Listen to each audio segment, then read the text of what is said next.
Okay, we are all set and ready to go. Okay, thank you, Heather. I'd like to call to order the meeting of the Tompkins County Industrial Development Agency for July 8th, 2020. Welcome, everybody. And again, we continue on Zoom. We don't have a real crowded agenda.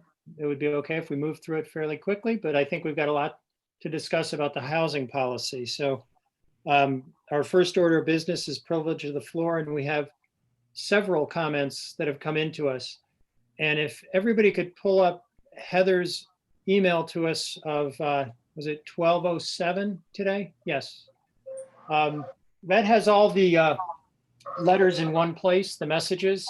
And what I would propose is that we take turns reading them as IDA members so that we're putting them out as privilege of the floor and everybody who's watching the live stream can hear. And I would read the first one in line from, I believe, Carolyn Byrne. Let's see, it says, "Dear Ina Arthur, I want to oppose the option of developers paying fees towards the Community Housing Development Fund. Even if the fees are large, the idea is offensive. Ideally, there would be much more affordable housing in each of these new buildings, not less. It also seems important at this time that we don't create a more segregated city by diverting small funds to expand less wealthy areas. Besides, Cornell should/could be covering the lion's share of the Community Housing Development Fund. They are a multi-billion-dollar multinational corporation.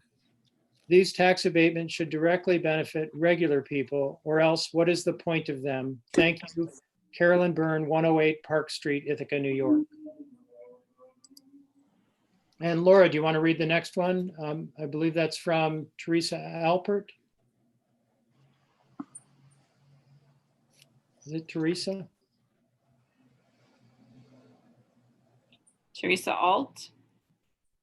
No, well, so it's Alpert. Halpert and Teresa Alt. The next one is halpertcomments.pdf. And I apologize, I gave you a long one. Yeah, Laura, you're on mute still. Yeah. Gotcha. Okay. This is from Teresa Halpert. Dear IDA members, and I'm sorry, my eyes are not great, so apologies, and please correct me if I'm missing anything here. Dear IDA members, I write as a city and county resident to urge you to adopt an affordable housing component in your tax abatement policy. I also urge you to make this policy as robust as possible. There is room to ask for a lot more than you have in current proposal, particularly in the fee out option. I think you should at least triple your request to $75,000 per affordable unit. I understand the reluctance to make demands on developers. You are only considering abatements for projects that would not be built without the financial help. Therefore, some are afraid to ask for any new financial outlays from developers who need help. However, the math doesn't support this fear because of the size of the abatements you are offering. The numbers involved indicate that both of these things can be true. One, a project might not pencil out without your help. And two, yet thanks in part to our high mill rate, the abatement is worth so much money that with it, the project will be healthy, even if it provides a modest amount of affordable housing. I think this case is easy to make looking at the numbers in past projects. I also believe it is a moral imperative for most residents of Tompkins County to do everything we possibly can to house the people who work here. Beyond any more considerations, it is also simply a smart strategy to try to maximize the public benefits that flow from subsidies. In view of the desperate need for affordable housing in Ithaca, your proposed fee out is too limited. As you may know, 5 years ago, Common Council considered a modest inclusionary zoning proposal, but the collective political will was not there to make this a requirement for every single new development. That proposal makes a useful comparison based as it was on best practices in communities that have adopted such proposals. It proposed 15% of the units be affordable to tenants at 60% AMI, or 10% of the units affordable to 50% AMI.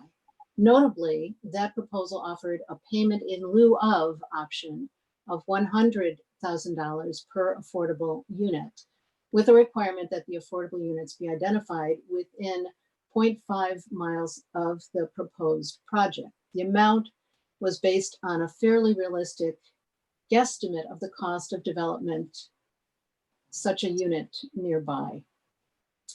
Your proposed $25,000 seems closer to, but still shy of, the subsidy in the Community Housing Development Fund, $30,000 subsidy per unit at 80% AMI.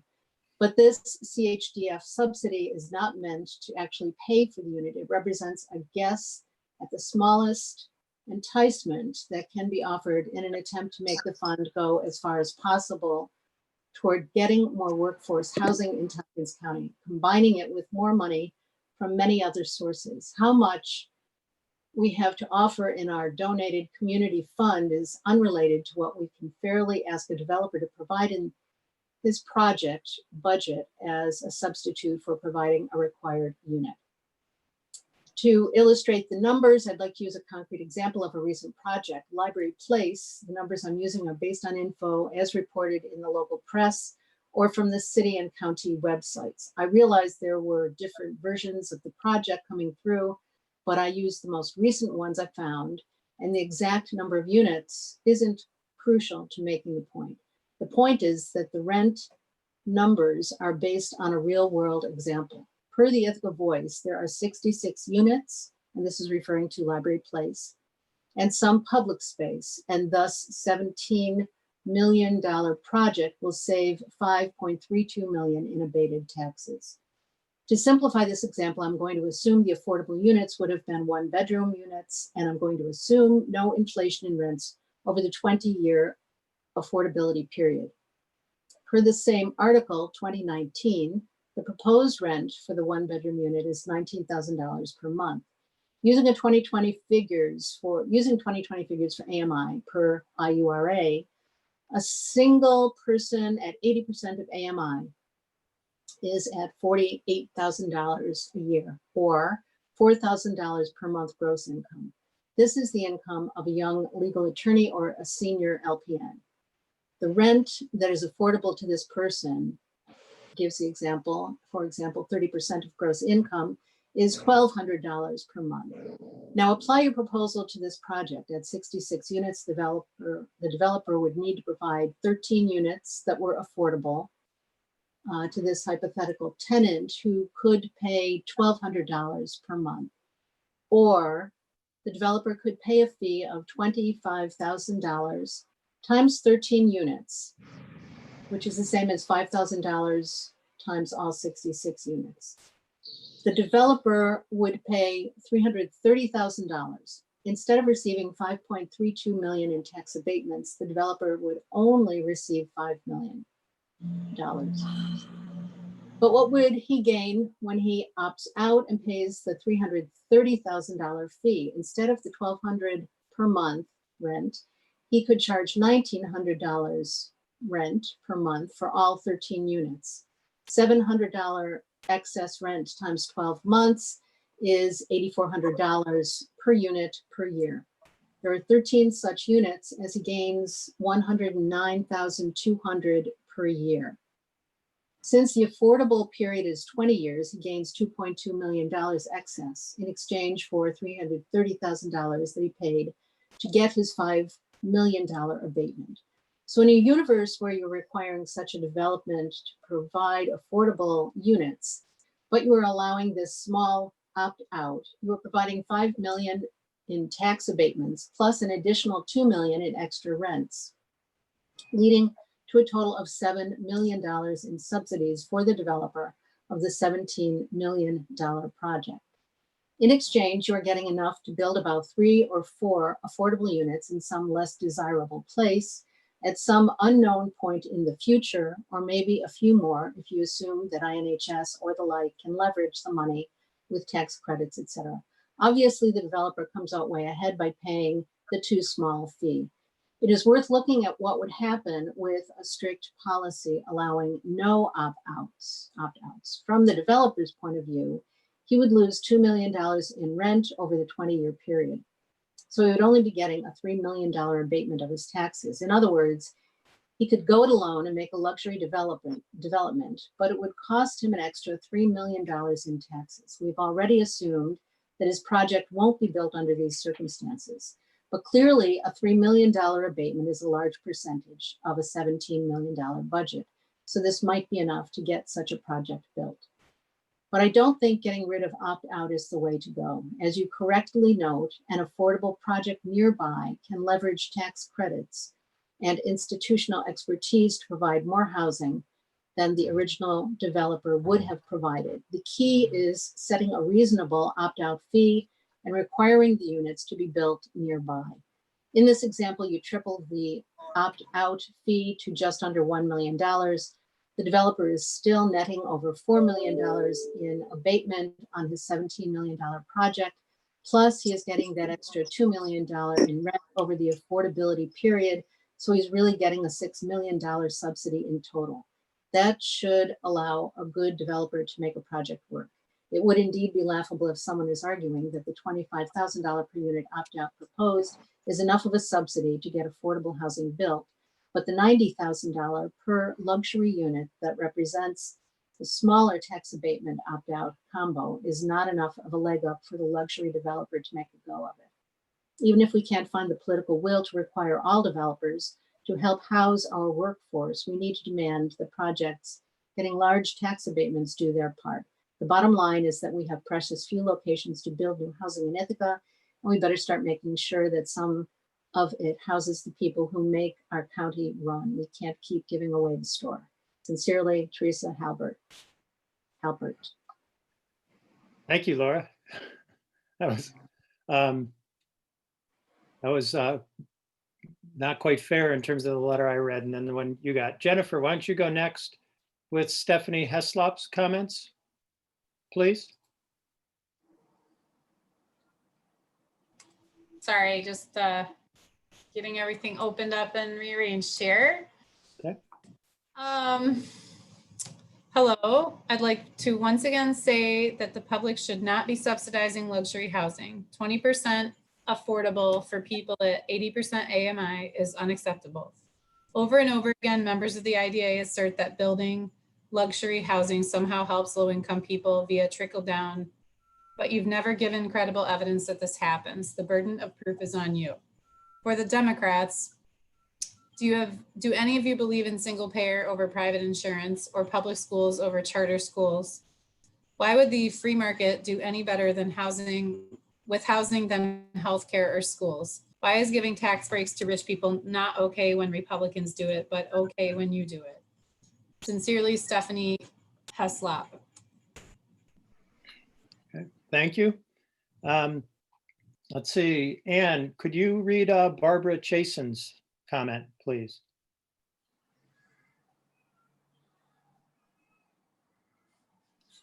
Sure, just a second.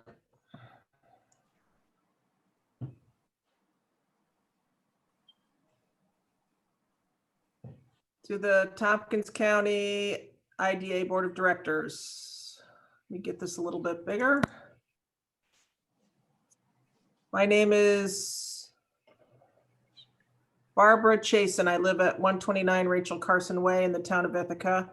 I am writing as a resident of Tompkins County, concerned about both the lack of affordable housing and our fiscal situation.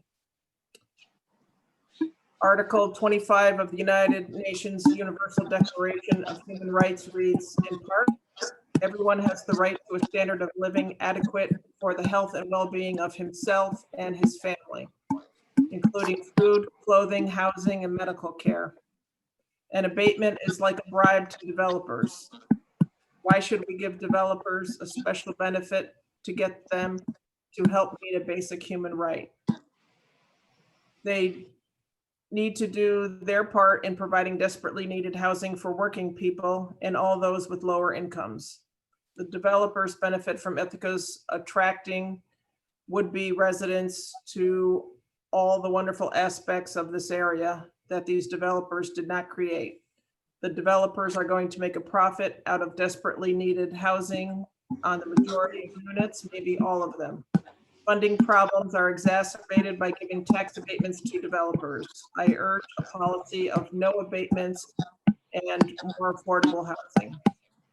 Barbara Chasen, Professor Emerita Sociology, Clare State University. Thank you, Ann.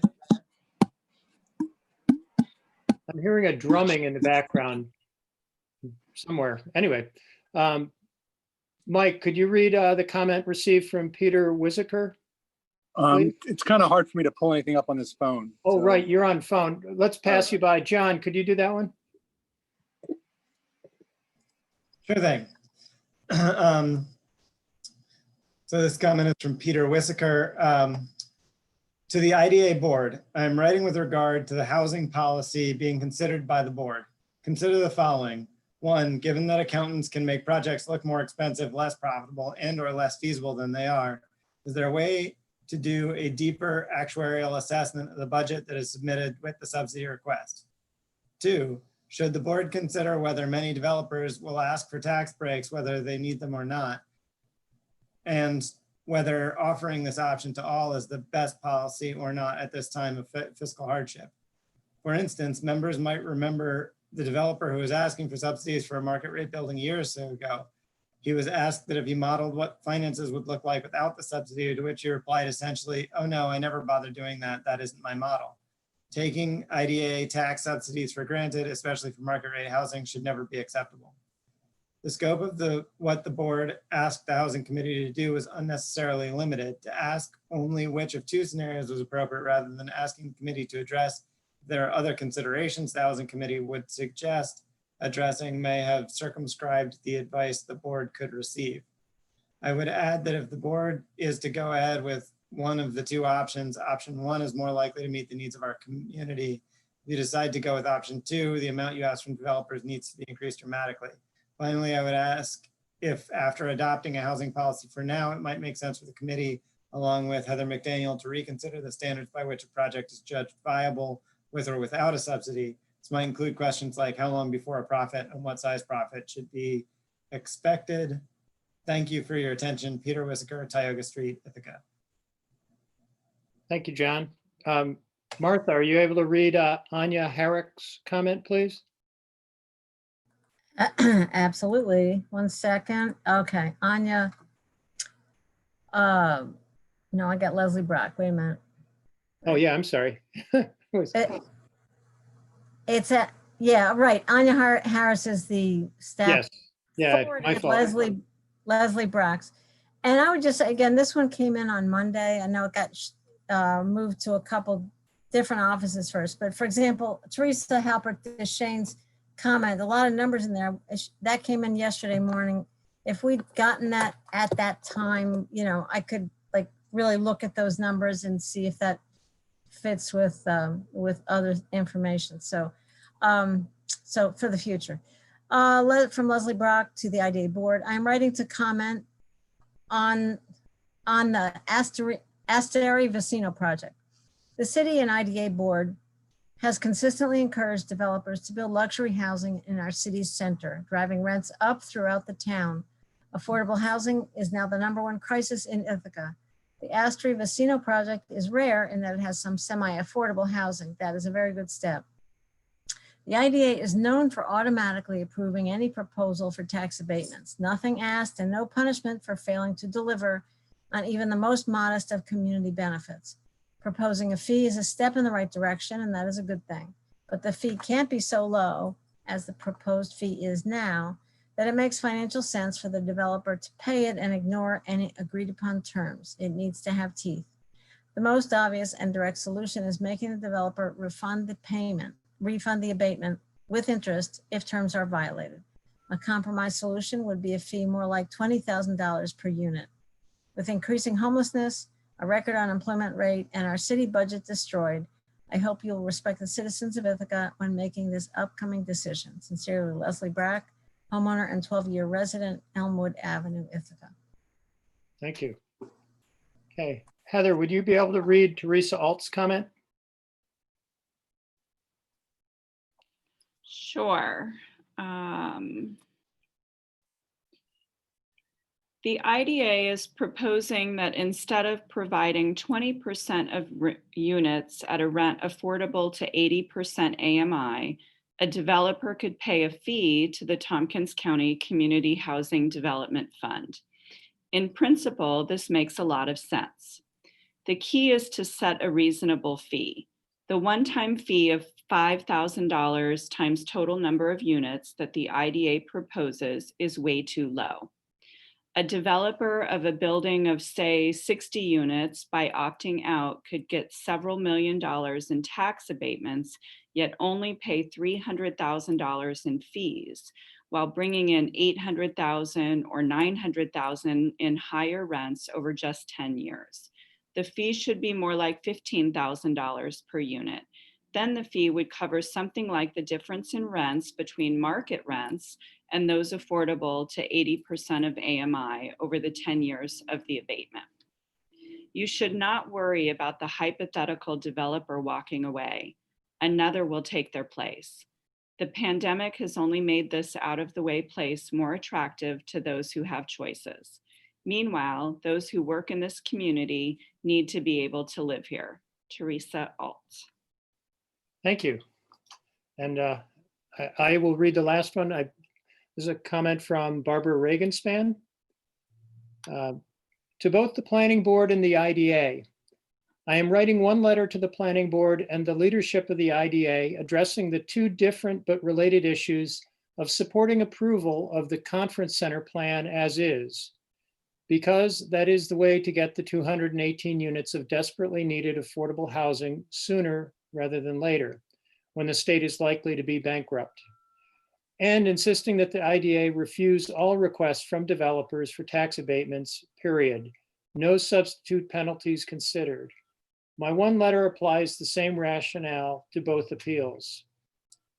If there is anything we ought to be learning from the current protests against racist police violence, it is that layers of cruel social practices accompany repeated disinvestment in communities of color and other communities consistently facing inadequate resources, especially with regard to housing. You, the members of the Planning Board and the IDA, need to understand your role in the current quite reasonably motivated social unrest for all of your good intentions, re raising the local tax base. When working and poor people, both people of color and white people, are treated by decision makers like they are undeserving of the resources to live decent lives, they become more generally positioned as the people from whom others need to be protected. That's how a policeman could kneel on the neck of George Floyd while playing to an audience of onlookers. That's how Ithaca can accept an ugly, expensive to maintain SWAT truck and the use of other military hardware like tasers by police who very rarely face actual violent crime. The practice of building for the wealthy in Ithaca has been part of this cycle of disinvestment in working people, and especially people of color, which led to the recent shameful incident on the Commons of a year ago, April 6th. That incident, by the way, earned our community the very kind of bad press that discourages the tech class you wish to attract from coming here. Two upstanding young Black people celebrating the basketball victory of a friend were humiliated, arrested, assaulted, and as they waited long delayed adjudication, lost housing and employment. All of this happened because the police saw the need to protect their drunken white aggressor and an imagined large crowd of bystanders. In a complicating lie that never got the attention it deserved, one of the police officers at Kaji Ferguson's trial estimated that there were 75 people on the Commons at the time of the incident. During the trial, shown accurate camera footage scanning the entire Commons at that time, the officer counted only 14 people, and 4 of them were police officers. In his police report and testimony, the officer had presented the police assault on Kaji Ferguson and Rose DeGroat as in part motivated by his desire to protect the large crowd of citizens on the Commons. This was the most dramatic imaginable public presentation of the effects of Ithaca's catering to the wealthy in the way that practice creates a dichotomy between those who deserve investment and those who do not. The real ugliness is what happens to the public image of those who do not. Those who do not are shaped as dangerous to the deserving in a society where we are told there are not enough resources to go around. These dynamics exactly replicate what happened during Reconstruction after the Civil War, when ex-slaves, formerly presented as too docile to live as free human beings, were suddenly reshaped as a dangerously menacing population. In 2019, here in Ithaca, New York, relatively small and thin Kadji Ferguson, a Black man, was presented as a danger when he defended himself against a 6'5" overweight white drunken aggressor who happened to be the parent of a Cornell student. So we continue this process of disinvestment in some people and overinvestment in others, even when we see where it leads. And by the way, I've been repeatedly corrected when I claim that the most recent local development projects have served the wealthy. They serve the middle class, I am told. Yet my husband and I recently investigated downtown apartments available for aging friends who need to sell the scenic property they can no longer maintain in Interlaken. We were shocked to find nothing available that we ourselves, a retired middle-class couple renting a sunny downstairs apartment in an older wood frame building on Cascadilla Avenue, could have afforded. As a retired college professor, I am middle class if anybody is middle class. So these moves to stall the rare proposals for housing, in this case 218 units, that is affordable to the workers who currently commute long distances from outlying areas or live in substantial housing in the city of Ithaca, and or to give tax breaks to developers of unaffordable housing. These moves are not only unconscionable, but also self-destructive to the peace and security of this community. And that proposal for developers to pay what amounts to a pittance in order to buy out their obligations to supply affordable housing units is a further insult to ordinary Ithacans like myself, who are waking up to our current non-sustainable historic moment, ! Further, any notion of allowing developers to buy their way out of this legal obligation to provide the mandated percentage of affordable housing is nothing short of sickly, self-destructive in the present climate of increased awareness of what we are doing to ourselves. Wake up, members of the Planning Board and members of the IDA. I know you are well-intentioned citizens, but it may be that you are not connecting the dots in your efforts to attend to the threats of developers to abandon projects because they claim cost overrides. Call their bluffs and let them abandon them. Not only will more reasonable developers rush in to take their places, but imagine Ithaca deciding to become a model of improving the quality of life of its longest term historic neighborhoods, instead of pursuing this increasingly non-sustainable practice of playing to the wealthy. While there is time and the rapidly dwindling resources are available, the Planning Board must approve the proposal because it is attached to the provision of urgently needed affordable housing. Likewise, the IDA must stop catering to developers and start investigating their unconscionable profit margins when they plead poverty. Let's become a model community for righting the wrongs of the past, while we also avert the social chaos likely to befall us if we continue to exacerbate the already unconscionable levels of wealth inequality in the US and very specifically here in Ithaca. Sincerely, Dr. Barbara L. Regensman, Professor Emerita of Educational Studies, Colgate University, and resident at 207 Cascadilla Avenue here in Ithaca. Are there any other comments we received, Ina or Heather? Okay. It's certainly impressive, the number of people that have shared through the Zoom, through the process on this issue. This is really good. So at any rate, any additions to the agenda? Seeing none, we can proceed to business. Heather, do you want to introduce the TCIDA housing policy issue? Before, it looks like Annie might have had a question. Oh, sorry. You know what, Yeah, let me- I just had a statement at some point, a topic I wanted to bring up. It'll just take a minute or two, but I could do that at any time. You know, why don't we do that now? Why don't we continue privilege of the floor? I see Martha wanted to say something as well, but Ann, why don't you go? Okay, thank you. So I wanted to just talk briefly about developing a local labor policy. I know this has been talked about the last few years and maybe on and off before that. And so I just had a statement I wanted to read that I wrote. So during the COVID-19 pandemic, a local labor policy would decrease the influx of laborers from outside of Tompkins County, which has been able to maintain a very low infection rate. And during the economic turndown, which is predicted to last several years, the IDA can support more people being employed locally, which helps our local labor force. And these local laborers in turn help keep local businesses afloat and increase local sales tax revenue. And these good jobs help families and the next generation afford the high price of rental and for sale housing in Tompkins County. This policy could also help increase the number of children in local rural schools, which have seen a decreasing enrollment over the last few years. And the IDA, I think, should do everything we can to foster local employment. And I think we should tie this requirement to every tax abatement we give out. And I propose forming a subgroup to work on developing this so that we can bring a proposal back as soon as possible to the IDA. And I would volunteer to work on this subgroup. Thank you, Ann. Okay, Martha?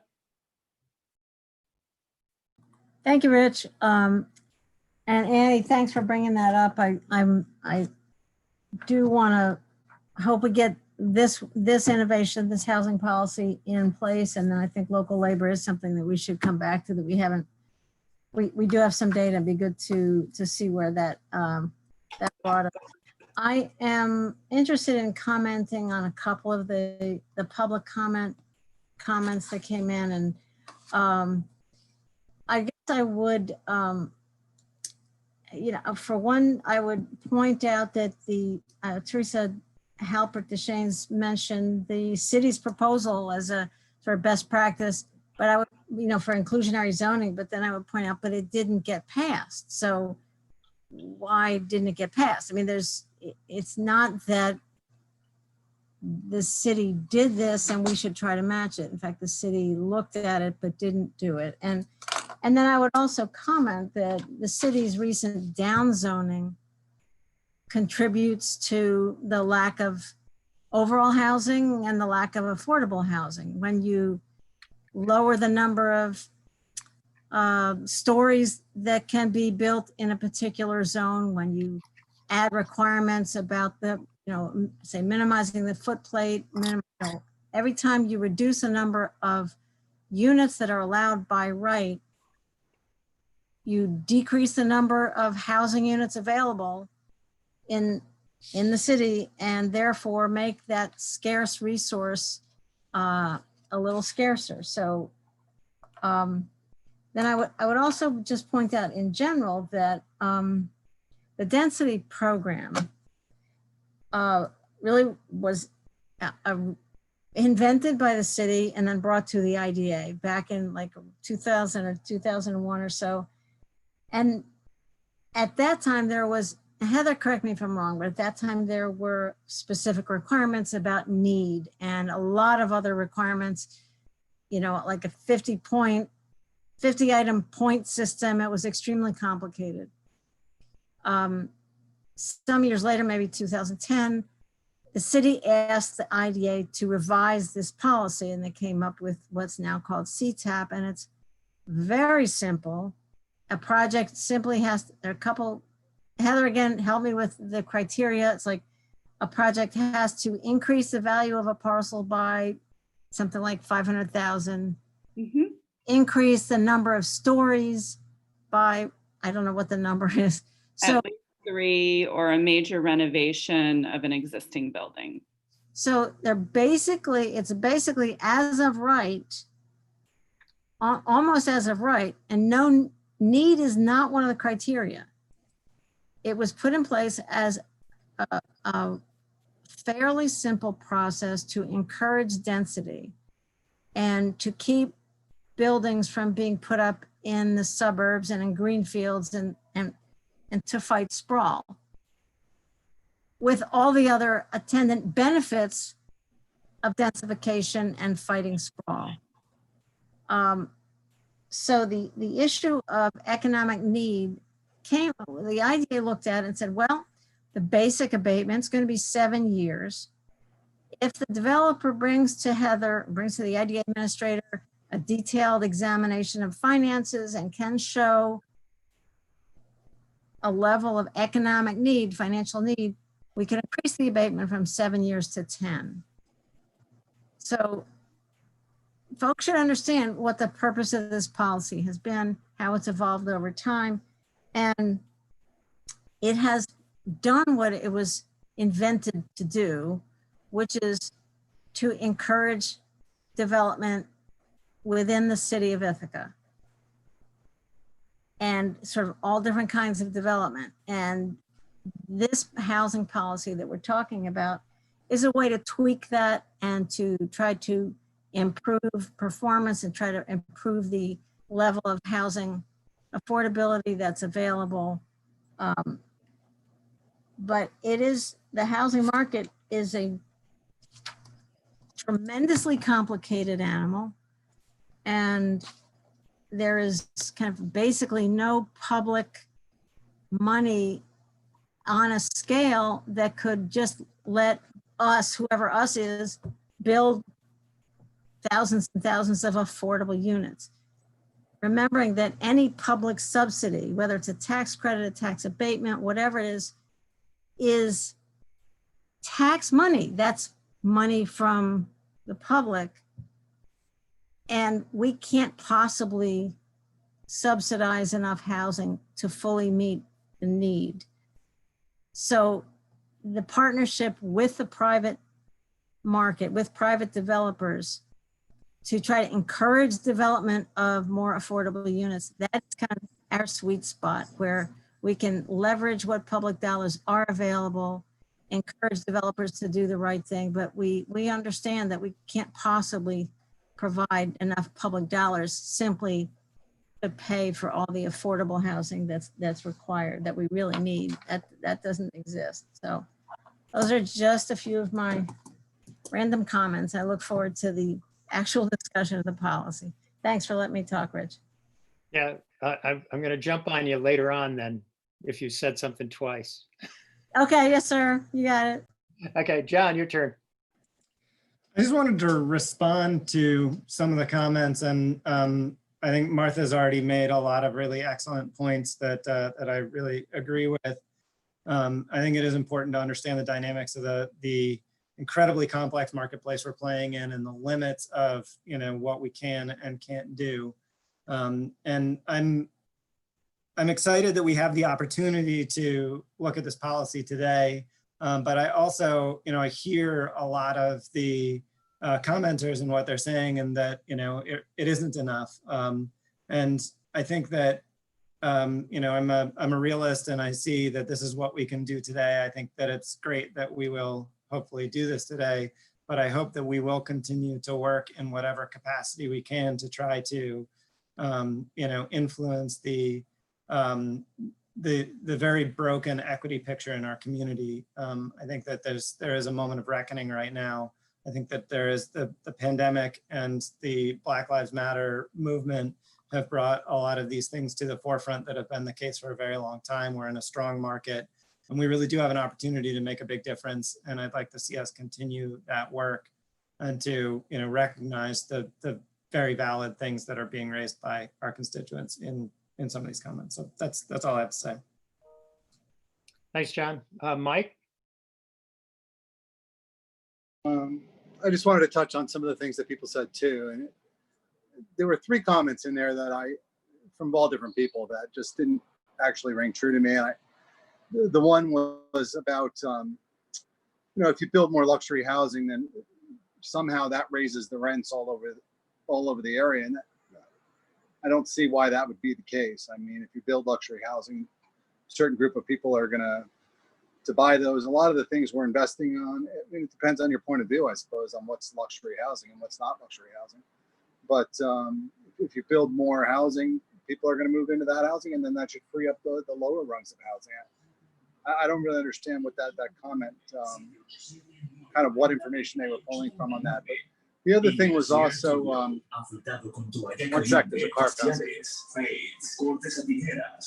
The other thing that people were saying was about, one sec. The other thing people were saying was about this idea of trickle down economics. That really doesn't have anything to do with our housing policy one way or the other. I mean, it's about taking a piece of property that's worth $2 million and we're going to reassess that hopefully for 40 million or for 60 million, whatever we put in there. And that frees up money for us to do every other thing that we want to do. So I didn't really kind of understand where they were coming from with that commentary as well. And the only other thing I was going to say was, when it comes to this housing fund, I want people to remember, yeah, somebody may say $2 million if we put this in place, but that's $2 million over 20 years. We would get this money at closing, which we could then reinvest into actual affordable housing. I mean, it's kind of like if you won the lottery, you can pick a way to take it, right? You can take it 20 years, pay out, or you can take it now, pay out. It's always going to be less on the now payout, but we can put that money that's worth more today than it will be 20 years from now, and we can put it into the marketplace today. So that's kind of where, what I'm looking at. Thanks.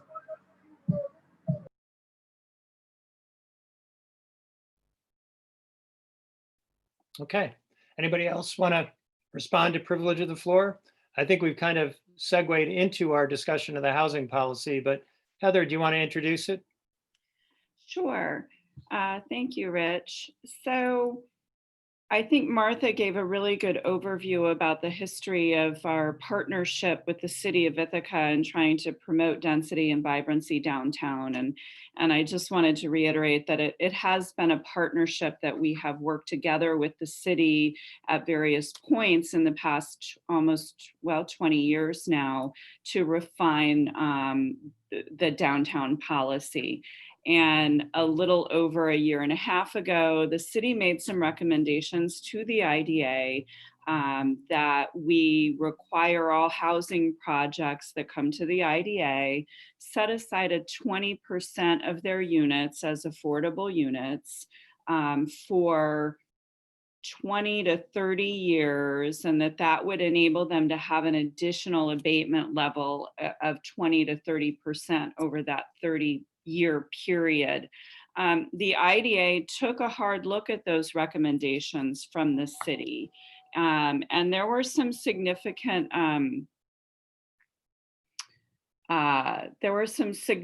concerns about that recommendation, and one of those really was the foregone tax dollars by providing that additional long-term subsidy to get those units in those projects.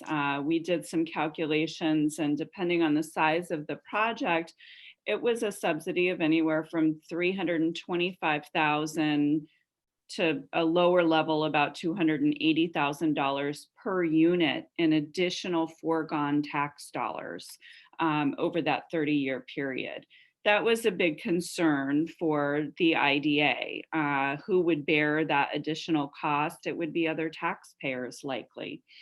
So one of the other concerns was financial feasibility. And I think Martha touched on that for many projects downtown, the costs are so high. We didn't really see development downtown until the city started to increase the height at which a project could be built. So that you could get more of that economy of scale and more units into a building and make it financially feasible. So there was some concern in looking at some recent existing projects and their pro formas that they were using to get bank financing, that they might not be able to finance a project with reduced rents and a restriction on rental income streams over that term. And in talking to some local lenders, that was some of the concern there. And then the third real concern was monitoring and compliance. The IDA plays a pivotal role in helping to promote development in our community, but is not an affordable housing agency. We did talk to Ithaca Neighborhoods Housing Services and the IURA, and some of you are well aware that the monitoring and compliance piece is a full-time job plus some in and of itself. So to look for projects that there might be some other monitoring and compliance mechanism would be a better route for the IDA. The IDA did develop a committee that had broad representation. We had Joe Bose from Ithaca Neighborhood Housing Services sit on the committee, as well as Nels Bone from the IURA, and Jennifer Kushner from the City of Ithaca's Planning Department, and Seth Murtaugh from the City of Ithaca's Common Council, and also chair of the Planning and Economic Development Committee, as well as a few IDA members. And so they sat down and sort of looked at, well, where do we go from here, and set some goals. And we have come up with this policy. The committee did meet, has reviewed the policy, made some changes to it since you saw it last month. And the policy really aims at, getting more affordable units into our community through two different mechanisms. First, it allows for projects like we've done before, that have some other affordable housing monitoring and compliance mechanism for the IDA to be able to continue to deliver some sort of long-term property tax payment agreement to those kinds of projects. Projects like Art House that's going up down on Cherry Street, or INHS's 210 Hancock project, both 100% affordable units. A smaller project being 327 West Seneca that was approved last year. The other option is this payment into the Community Housing Development Fund. The Community Housing Development Fund has been in operation for 10 years now. It is a partnership between the City of Ithaca, the county, and Cornell University. Dryden, the town of Dryden, just made some funds available into the fund as well. From 2009 to 2019, just to illustrate its track record, they have been able to fund projects that have built 654 units of affordable housing that will be affordable for the long term. Developers have spent $182 million on these 654 units. The average subsidy through the Community Housing Development Fund has been $7,140 per unit. All of these projects have been able to leverage other state and federal funds rather than using significant local funds as subsidy to develop that affordable housing. So the Community Housing Development Fund is well established. It has a good track record, and it can use additional funding.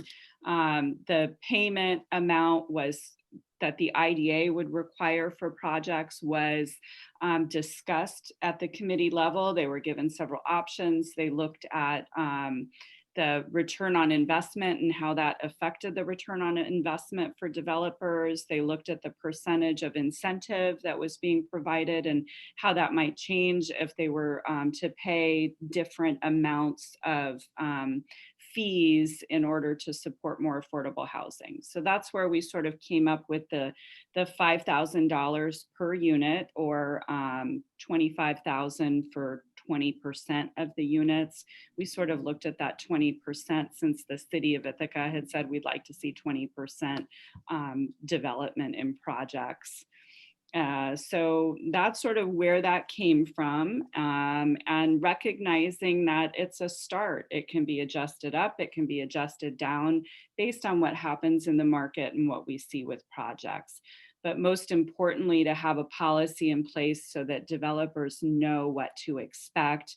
There are some housing projects in the works, the Asteri downtown project to be one of them, a couple more that are going through that site plan review process in the city right now. So to have a policy on the books that we can refer to and provide some consistent information for developers. So with that, you have the policy in your packet. I think everyone's had a chance to review it. I did have two requested, I think really friendly amendments from the City of Ithaca staff as they reviewed it one last time. In the fourth paragraph where it talks about residents earning 80% of median income, it should read 80% or less of area median income. And then the other piece is the next paragraph with the bullets. It says, in general, the TCIDA delivers incentives to multifamily residential housing projects in the following areas. They would like us to just strike that second bullet, the City of Ithaca's waterfront zoning districts, because the first bullet, the City of Ithaca's downtown density district map, has actually been revised and it includes those waterfront districts. So minor modifications. Okay, thank you, Heather. John? Sorry, if I can find the mute button. Thank you. And yeah, Heather, thank you very much for pulling this all together. This is really good work, and that was an excellent summary of everything that we had discussed. I'd like to go ahead and actually move this policy subject to those changes from the city. And then I actually want to propose something as an amendment that we should discuss separately. Well, let's put it on the floor first. Do I have a second? I second. Martha Robertson seconds. Okay. In the very first paragraph, we've specified that this applies to multifamily rental housing projects that propose a development of 20 units or more. And I would actually like to propose that we change that to include all housing projects. And ultimately, when we discussed this policy, the reason, we sort of talked a little bit about this, and we were sort of like, well, smaller than that, they probably won't even come to us, or they'll be like 327 West Seneca, where it's a sort of build your own because it's 100% affordable. I think that if that's actually the case, there's no reason to constrain it in the policy. It makes sense to just cover everyone. If in the future we see condo projects or anything else come to us that might have a that might not specifically be 20 units of rental, or a mixed use project that's mostly office with 10 housing units in it or something like that. I think that it's like, if a project comes to us, it's of a large enough scale that it should be covered by this policy. So I'd like to put that on the floor as an amendment to strike the 20 units or more and to change it from multifamily rental housing project to multifamily housing projects. Okay. Those are friendly to me. All right. Did you have further comment, Martha? I see your hand up. Yeah, I do. Are you finished, John? Yep. Okay, yeah, thanks. Yeah, and those are good changes. John, I think the thing about multifamily housing, the IDA is not, Heather, am I right? The IDA is not allowed to incentivize ownership housing, correct? That is correct. Okay, so that's sort of understood. I like the idea of taking out the 20 units or more.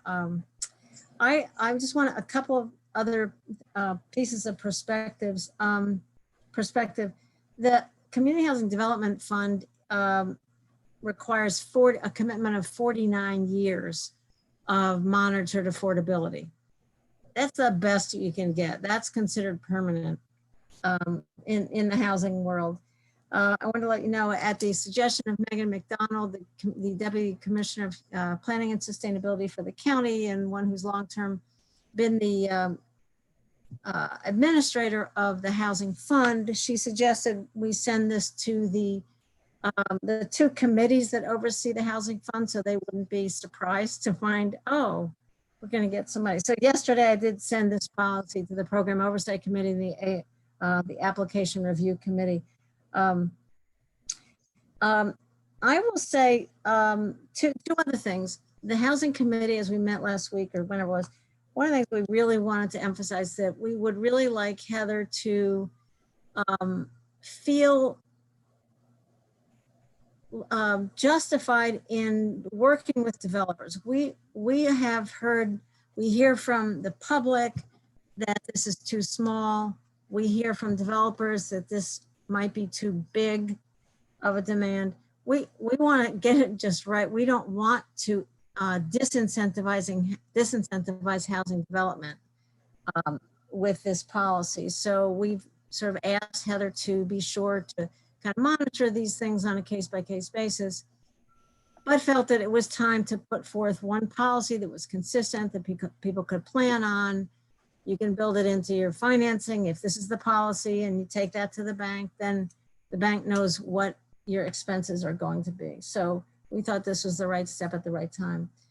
I will say that the one big disadvantage in my mind about this sort of pay for, a one-time payment up front, is that the issue of segregation, economic segregation. And it would be far better if projects could be mixed income. Unfortunately, for the long-term history of the tax credit program at the federal level, the only the projects that you cannot qualify for a low-income tax credit for that program if you have mixed income. It has to be 100% affordable, at whether it's 100% AMI or 80 or 100 or whatever the level is. You're not allowed to put people who don't have a subsidy together with people who are getting a subsidy. That's not our choice. If the main reason I felt that this was the better way to go was the leverage issue. And it was really, I think Nell's bone had a lot to do with putting the numbers together with Heather, showing what that foregone tax amount would be. And $280,000 a unit on the low end, up to $350 a unit, that's a lot of public money per apartment. Whereas when we put an amount of money into the housing fund, we just have a leverage capacity that the IDA can't possibly duplicate. So I think the disadvantage of segregation is outweighed by the much greater level of bang for the buck that we get by having developers contribute to the housing fund. And so I feel that, there's nothing is perfect, but I think this is the right way to go and the right time to do this. Thank you, Martha. Anne, did you have something? Part of what I was going to say, Martha mentioned about the Community Housing Development Fund with the 49 years versus the 20 years. So to me, that's a big factor. And the only other, two quick things. I wanted to thank everybody also that sent in their comments. And so one question I had regarding what Heather mentioned regarding the families at 80% or less AMI, or she said residents. Do we need to say families or family unit that are renting those, or is resident okay? That's a household income factor, so it depends on the size of the household, which is, that's that different units are calculated at different sizes. Like if you've got a studio unit, then you're talking about a single person household. I think a 1 bedroom, they calculate it like 1.4 or something like that, because they figure about, some percentage of them have couples in them and some have single individuals. And it goes up based on the number of bedrooms and the sort of the scaling factor that they assume is the number of humans that live there. But there's a whole table that explains what the household income for various different unit sizes should be at various different percentages AMI. And the reason this is 80% or less and it's household income is because this is a standard method of measuring, capital A affordable housing projects. are measured based on this AMI criteria. So what we're doing is we're saying, you know, we're slotting into a specific program or a specific set of criteria that are established by others and saying, if you meet those criteria already, then we agree that you've already done your work and you don't have to make this payment.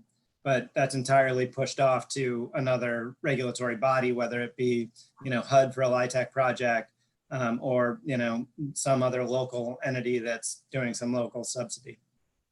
Right, I understand that concept. My question, just to clarify, was, are we using the right terminology when we say resident?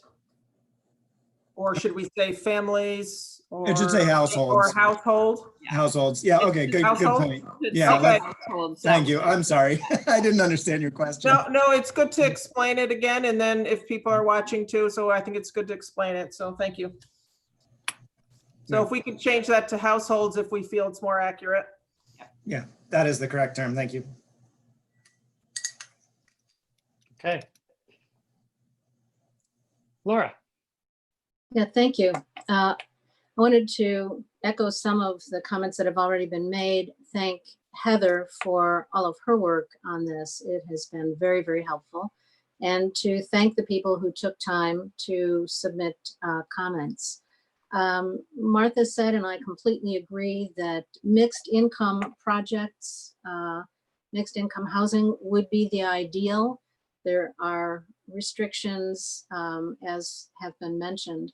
In terms of the question of segregation, when I look at building in the city center, building in the density area, we have a real mix of income levels throughout our neighborhoods. I mean, I live in Fall Creek, 210 Hancock is across the street from me.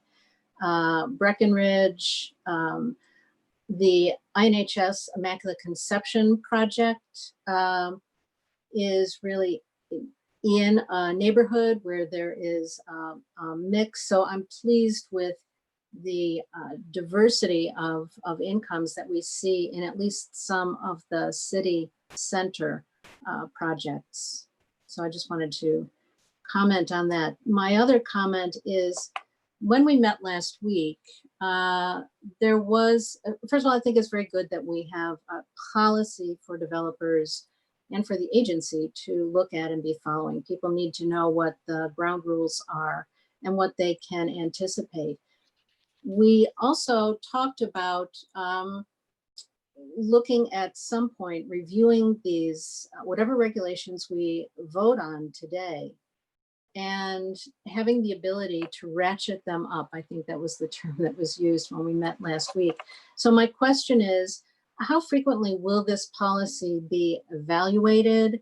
And should we set a timeframe whereby we might review and have the possibility to make revisions to the policy? Okay, I think that's a good idea. You know, maybe it's based on seeing enough projects come through under the new policy or at a set deadline or a combination.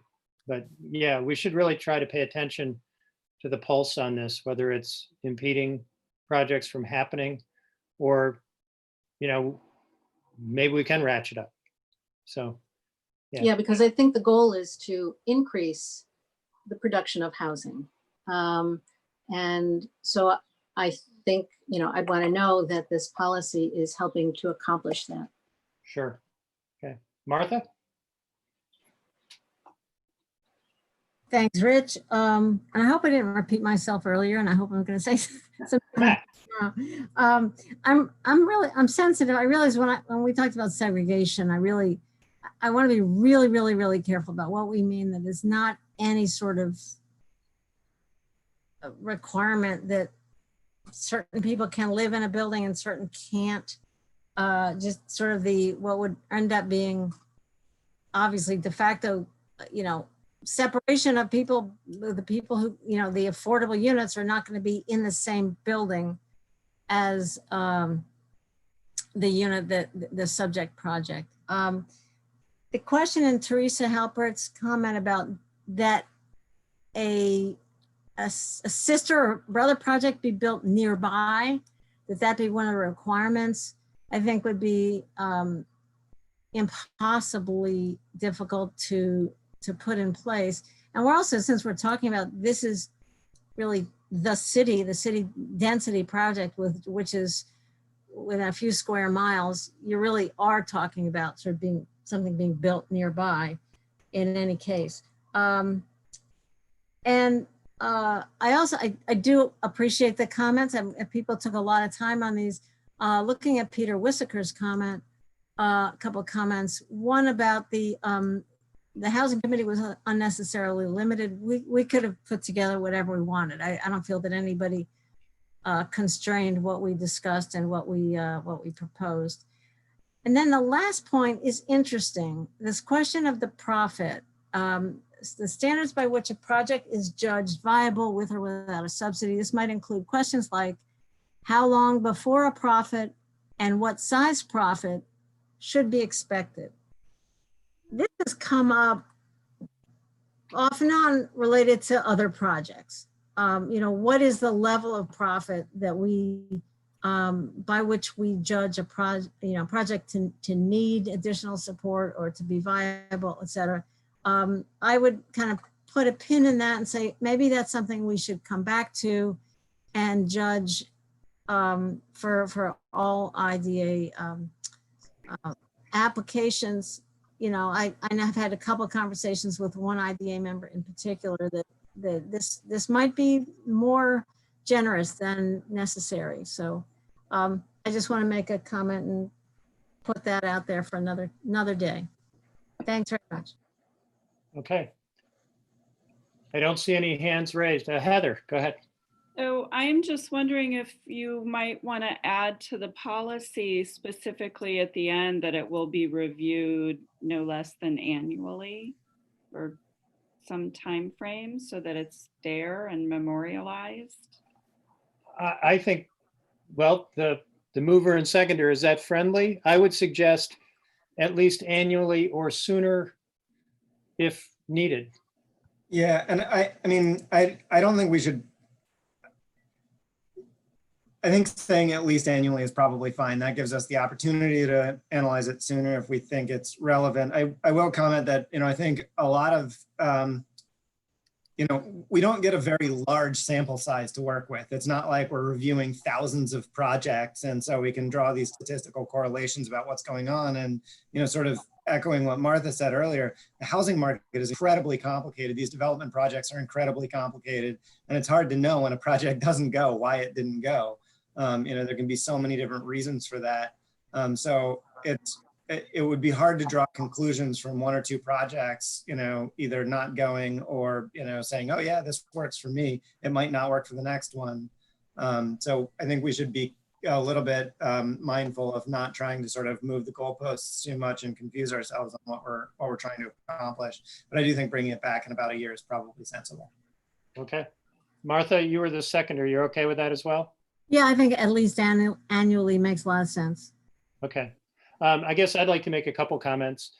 One is to the committee and staff who worked on this. Thank you. And all the outside participants that came in and offered advice on getting the policy into its present condition. There's no way to do this perfectly. This is certainly always going to be a compromise. So I will support it. I think we try it and we see where we're going. Certainly it's something where we got a lot of public comment, which is really good. And I think we'll continue to be watched on this, which is good as well. So, it's far better than what we're doing now, which is nothing. And we'll go from there. So I will vote in favor. Does anybody else want to speak before I call the vote? Martha. Yeah, it might be interesting also to have a report from the staff that administers the housing fund at some point, whether it's once a year or just invite them in and let them give a direct report about how the projects are going. I agree with that. We will be a playa, right? Along with the county and Cornell and the town of Ithaca, right? And is Ithaca College participating? Ithaca College is not. Town of Ithaca is considering joining as an associate member. Right. Maybe I should raise this question about being a player. Megan did ask me, does the IDA want to be considered a member? Or I said, well, nobody at the committee level asked for that. Heather is a member of the Program Oversight Committee. I'm chair of it. Ann Corman is an associate member and alternate for the county. The other county representative is Anna Kellis. There are 3 city reps and a couple of alternates, and there are 3 reps from Cornell and a couple alternates. The town of Dryden will get a seat on the board. The town of Ithaca would as well. I suppose if the IDA would want to ask for something additional, aside from Heather being, the administrator being part of it, that certainly could be considered, but nobody had asked for it yet. My view is there's plenty of oversight and we'll be able to watch it, closely enough. But does anybody have strong views on this? Most of the members of this group actually qualify to be members of that group already for other reasons. Yeah. It's just Jen and I that would theoretically get a shot at the table. And I'd rather just give comments to Martha and let her do the hard work. Okay. Thanks a lot. All right. Are we ready to vote? Laura, Sorry, I had to unmute. Yes. Jennifer, Yes. John, Yes. Ann, Yes. Mike, Yes. Martha, Yes. and the chair votes yes. So that's unanimous. Great. Woohoo! This is really something. Thanks, everybody. Okay, and then moving on, we have the IDA Academy update. Heather? Okay, so the New York State Economic Development Council, which is the statewide association for IDAs and economic development organizations, has partnered with the authority's budget office to present at least twice a year, maybe 3 times a year, these IDA academies. And they just started. Ina went to one early in the year, and then they went virtual because of COVID. So they did hold one the last week in June, and Ina and I did participate. I think they had about 100 people participating, which I think was a pretty good turnout for a virtual 2-day event. And it's really an opportunity for us to work with the authority's budget office to understand where they're coming from. They do provide oversight to public authorities throughout the state. And I wanted to just update you on a couple of the things that I learned during that period. Some of you may also have already heard that the state legislature did approve that IDAs can now provide grants and loans. That doesn't so much pertain to our IDA because TCAD, a private not-for-profit, does provide that loan function and has a revolving loan fund that's fairly robust. But some of my counterpart IDAs are certainly looking at this. I will say that it's been a long-term conversation with the state about allowing IDAs to grant and loan funds for projects. And this is a small step in a march that many IDAs would like to see happen. The grants have to, right now, what's been approved is they have to be grants of $10,000 or less for PPE or other renovations as a result of COVID. And there's a significant amount of state reporting, which is no surprise to any of us that administer IDAs. So many of my counterparts are sort of working through this very small, in our minds, win from the legislature that IDAs now will in some way be able to provide loans and grants to projects. So in case you're seeing that in statewide news in places, I know NISAC was talking about it. That's what that is. There is new prevailing wage legislation that will go into effect in 2022 for any project that receives public subsidy over 30% of project costs, which is pretty significant, including IDA incentives. They will need to pay prevailing wages. There's a lot of questions about this policy and who's responsible for what and how it's going to be implemented. There is a control board that is supposed to be started in April of 2021 that's supposed to answer a lot of these questions. But I wanted you to sort of be aware of that it's coming. So any project that the IDA is delivering incentives to, there will need to be a determination of whether it's a public works, what they consider a public works project, and they're receiving more than 30% of all kinds of funding, not just IDA, of public funding. It would fall under this prevailing wage requirement. So I'm sure there'll be more on that to come probably next year. And then the other thing they do, I know all of you have done a board member training through the ABO at some point when you joined the IDA. I did my first one. I'm not required to, but I thought, well, I'd like to hear Jeff Perlman, the director of the ABO, and his take on things. And so it was, it really, I think, reinforced a lot of our policies and practices, and it made me feel really good about our IDA and how we operate. Completely above board, very transparent. All of the documents that we're supposed to have on our website are there.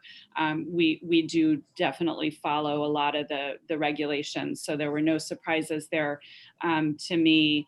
Jeff Perlman, the director of the ABO, did talk about this legislation that's floating around that would eliminate elected officials serving on IDAs. And he was very gung-ho about it and thought it was a real conflict of interest for elected officials to be members of IDAs.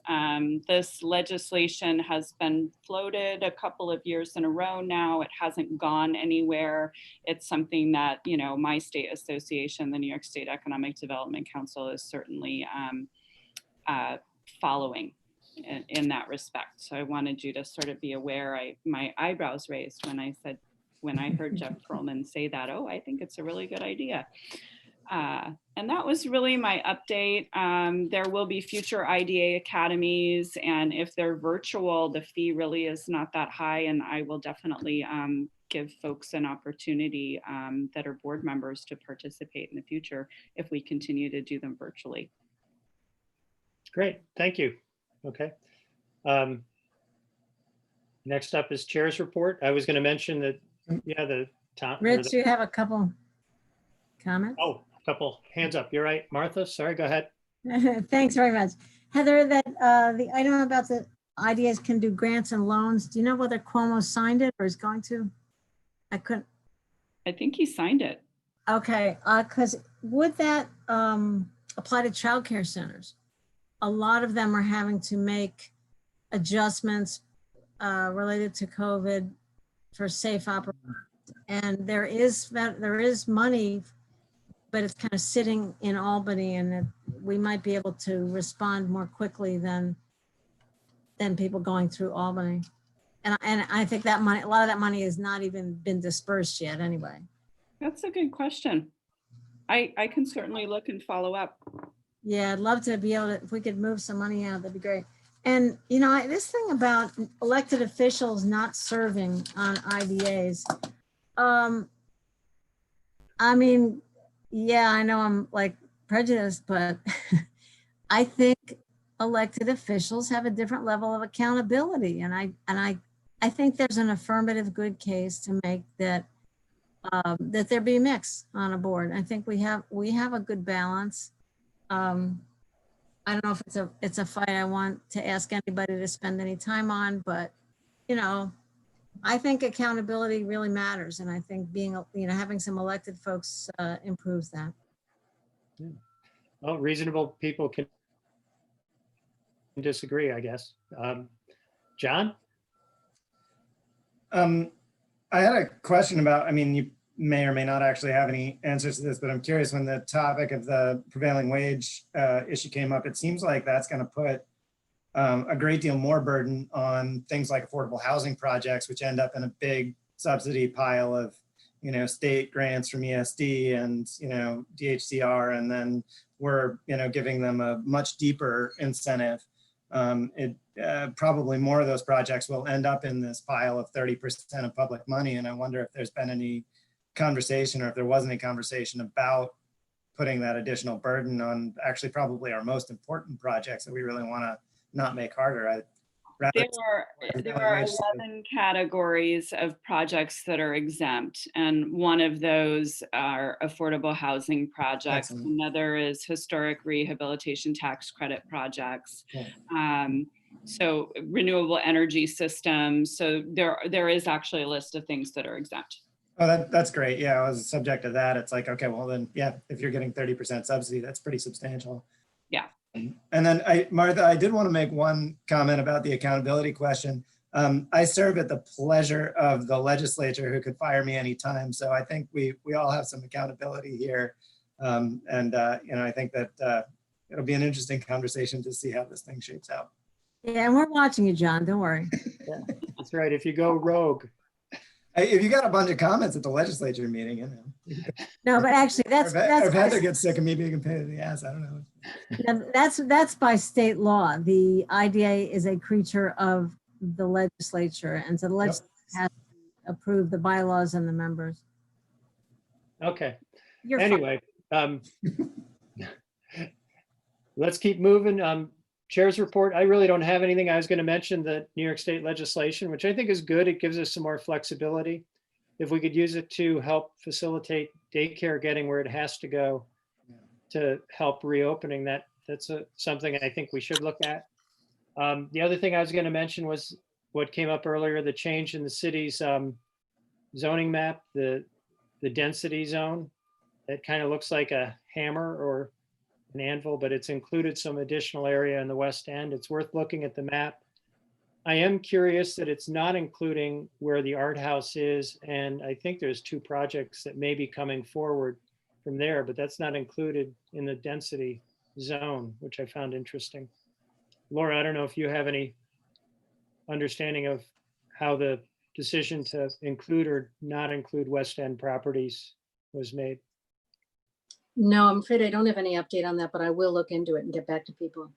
I can look into it as well. My understanding is that the recommendation to the Common Council was that the density district be extended to include the newly rezoned waterfront districts, which includes Cherry Street, the West End, and Newman districts. But a map hadn't actually been created. So it was created this morning. I glanced at it. I can't say as I really, looked at it. So I will confirm with the city staff that it includes the right areas. And if I did see Cherry Street included. If it needs to be modified, I will make sure that that's done so that we're on the same page there. Thank you. Thanks, Heather. I haven't seen the new map.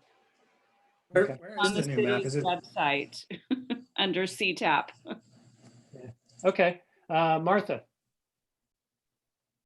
Thanks, Rich. I just one other comment in case any members of the public, this is one disadvantage of the Zoom format is we don't know if they're actually watching. So in case anybody of the many who commented who are really concerned about affordable housing, I would really, really urge them to go to city council. Sorry, Laura. Go to city council and make your points and talk about the recent downzoning and see if there's, about accessory dwelling units and height restrictions. They will listen That's, I think, and I think they've listened to other voices being heard. I think they need to hear from the affordable housing advocate. And there is a tremendous amount the city can do to increase the housing supply and therefore lower overall costs. So I encourage anybody in the public who's listening to do that. Thanks. Yeah, I would echo that. And I know that people may be watching this afternoon, but this is being recorded, so people will also watch it at a later time at their convenience when it works out better for them. Certainly submit comments to Common Council. We had 84 comments at our most recent Common Council meeting. So the public is most definitely providing comments to council on a variety of issues. So yes, I encourage that. I had one other item I was just going to put out there. I've received an inquiry from the editor at the Lansing Star asking some questions about one of the developments in the village of Lansing that we've been working on for a long period of time. Heather? So regarding the Arrowhead Ventures project, Russ and I this afternoon, right before the IDA meeting, did have, I think, a very nice conversation, a Zoom meeting with Eric Getzman, and talked a little bit about his project and where it's headed. And he is, the good news is that he's working towards completing the 12 of the 18 units over there. Has been waylaid a little bit due to COVID, but they are progressing. And he is hoping to provide a little bit of information and background to the IDA at the August meeting. Okay. Yeah. It is good to see the construction is actually underway. And my view is that I think while we've set a pretty clear deadline, none of us anticipated the pandemic, and it has been a real challenge for development. So extending that time period to some extent, I think makes sense, given that we are seeing some progress. That But I'd deadline, be happy to hear everybody else is different. we piggybacked on the village's deadline that they needed to be completed by July 31st of this year. And the village did actually, I think, automatically just extend building permits for all projects by 3 months, given the pandemic. Yeah. Martha, I see your hand up. Yeah, we had asked for specific financial information. So aside from the issue of completion of the project itself, I hope that's what he brings in August. That was one of the messages that was delivered. Okay. Yeah, this is Russ. I think it'd be preferable not to talk about this in public session right now. We gave him his marching orders. I think it was a positive call. And at Heather and my suggestion is I said, look, you've got to send us a letter. You've got to address the things that the board has requested. Any financial information would be not subject to FOIL, so you don't have to worry about that. And he assured us that on or prior to the August 5th packet deadline, he would get us that information. Wonderful. Yeah, I think that's sufficient for now. I agree, Russ. Thank Okay. you. Thank you. All right. Staff report. Is there anything else, Heather, you had for us, or? I have no other staff report. Okay. Committee minutes, informational from the Housing Committee. You have them in your agenda. I don't know if there's any questions or comments about those. Jennifer? Sorry, that's actually for later, Okay. before the meeting ends, All right. be after the minute. All right. We'll give you time. Approval of meeting minutes from June 10th, 2020. Do I have a motion to approve the minutes? So moved. Ann moves. Martha seconds. Yeah. Okay. Any questions or comments on the minutes? All right. I'm going to go around the room. Laura? Yes. John? Yes. Jennifer? I can see it. Okay, Anne, Yes. Mike, Yes. Martha, Yes, yes. and the chair votes yes. Thank you, everybody. And that gets us to the end of the agenda, but it sounds like Jennifer, you had something?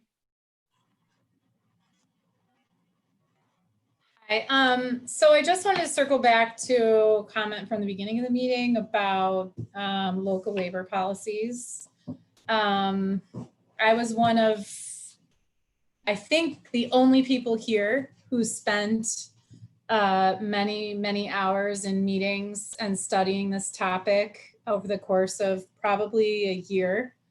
I would just ask that I would like to be involved in any additional discussion on the topic. And I would also ask that we either dig up all of the information that we previously have studied and used to inform our decision-making on this and provide it to all of the IDA members that are new and were not here to participate in those discussions at that committee.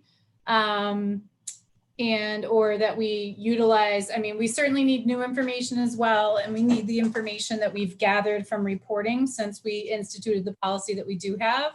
But I also think it's important for anyone who wasn't part of that conversation or wasn't able to participate in that committee, that we provide them with the information to review and digest and understand the issue more broadly.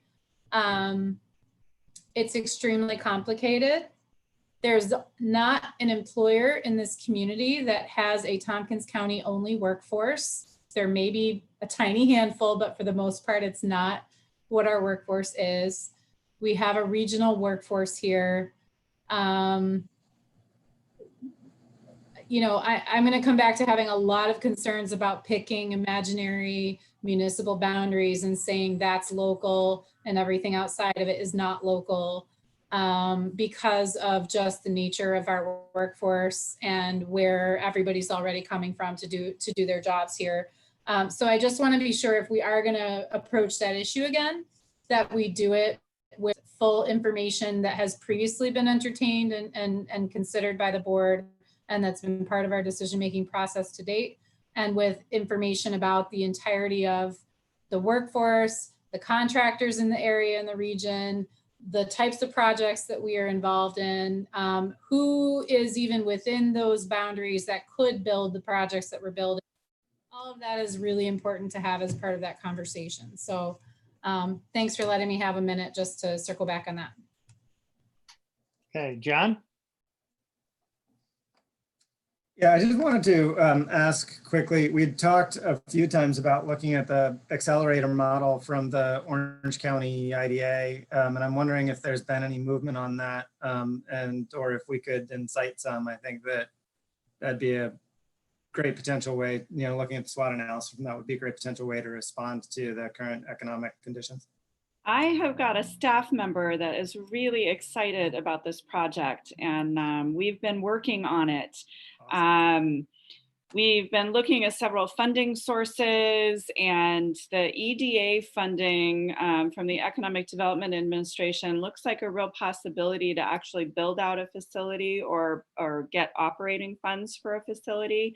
And we need to sort of do that preliminary feasibility and SWOT analysis first. Yeah. And the good news is that the folks down in Orange County, we helped them to set up an emergency loan fund program. They've never done that before.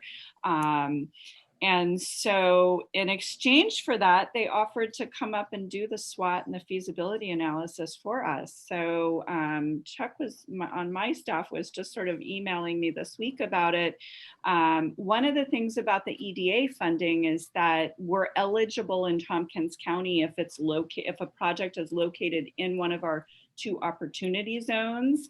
And we have the old Emerson facility located in one of our opportunity zones. So Chuck actually went up today to meet with David Lubin and look at the facility, and he's like way ahead of where he needs to be. But yes, we're still really excited about it. We're talking about it.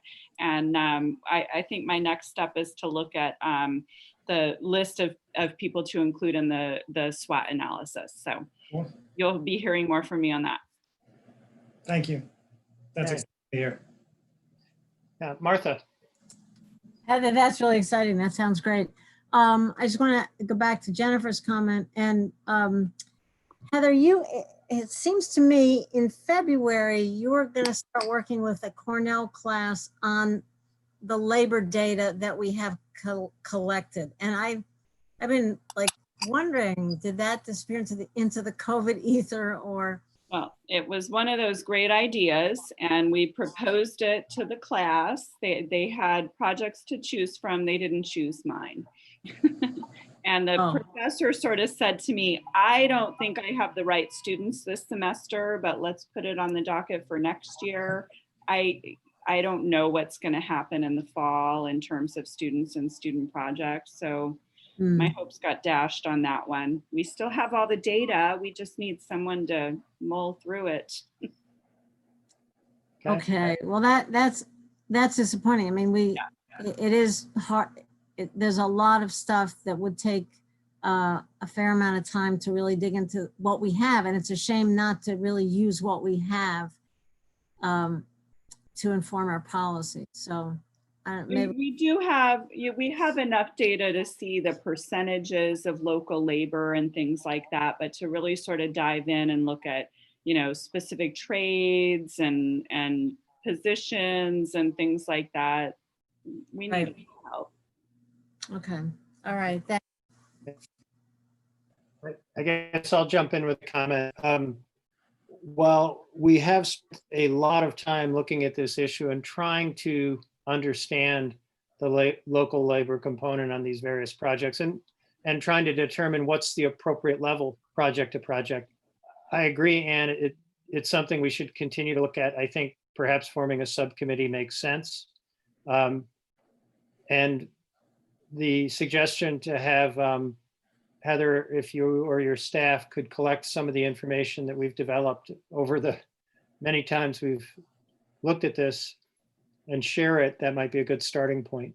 And maybe we could continue the discussion in August. Ann. So can we form a subgroup now to try and accelerate that? I mean, I've been hearing from a lot of people in the community, concerns about the economy and jobs. So I think this is a priority to look at.